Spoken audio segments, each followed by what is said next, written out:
Yo, what's up guys? For today's video nga pala ay magluluto nga pala ako ng kangkong na may tidbits. Pero bago yan, mag-intro muna tayo.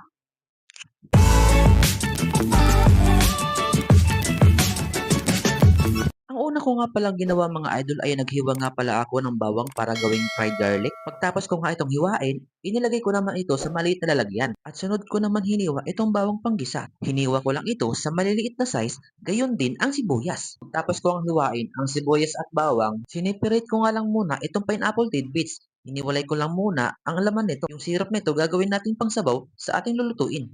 At sinunod ko naman itong kangkong leaves. Pinutol-putol ko nga lang ito at pagkatapos, hinugasan ko naman ito ng 2 beses. At ngayon, nagpainit naman ako ng kawali. Sinunod ko naman itong UFC vegetable oil ng Nutriasia. Nutriasia, baka naman.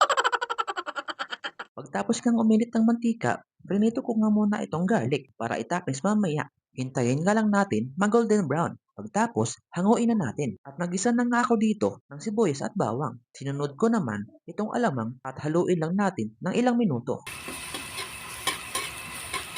At sunod naman natin ilalagay ang na-reserve nating pineapple syrup. Ito na rin ang magiging sabaw sa ating niluluto. At pagkatapos, haluin ulit natin ng ilang segundo.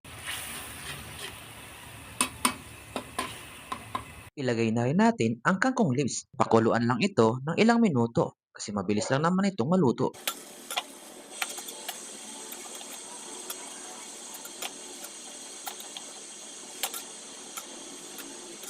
After nga lumambot ang kangkong leaves, nag-add na rin ako dito ng black pepper. At haluin lang ulit natin at pakuluan pa ng 3 minutes. Hindi na nga ako dito naglagay ng seasoning.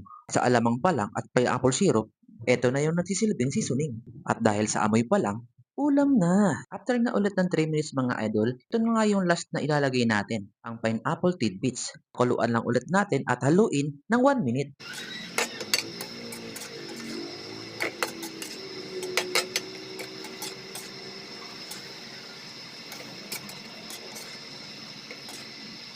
After nga ng 1 minute mga idol ay ready na itong ating kangkong with pineapple tidbits. Kaya mag-ready ka ng maraming rice dahil mapaparami ang kain mo nito pag natikman mo to. At ngayon, ilagay naman natin sa malinis na lalagyan. Lagay na rin natin ng fried garlic at samahan na rin natin ng sesame seeds pang toppings. Siguradong mapaparami ang kain ko nito. Taob na naman ang kaldero. Pero bago yan, mag-montage muna tayo. Let's go!